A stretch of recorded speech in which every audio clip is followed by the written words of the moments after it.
তমলুকের ময়ূর বংশীয় রাজা তাম্রধ্বজ ছিলেন দুর্যোধন ও কর্ণের ঘনিষ্ঠ মিত্র। তিনি প্রত্যেক দিন একটি করে শোল মাছ খেতেন এবং সেই শোল মাছ যোগান দেওয়ার দায়িত্ব ছিল এক মেছুনির। একদিন ওই মেছুনি জঙ্গল পেরিয়ে শোল মাছ নিয়ে রাজার জন্য আসছেন।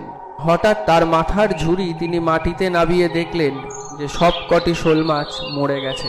তখন সেই মেছুনি কাঁদতে আরম্ভ করলেন। হঠাৎ তার সামনে একটি বাচ্চা মেয়ে এসে জিজ্ঞেস করলো, কি হয়েছে মা? তখন সে রাজার শোল মাছ দেখিয়ে বললেন যে শোল মাছগুলো আর বেঁচে নেই, আমি রাজাকে কি দেব?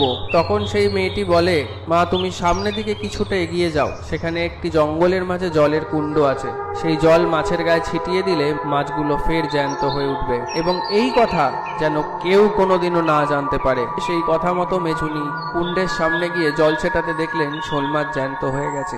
যেই সময় গোটা রাজ্যে কোথাও শোল মাছ নেই, সেই সময় ওই মেছুনি শোল মাছ নিয়ে আসায় তিনি সৈন্য দিয়ে সেই মেছুনি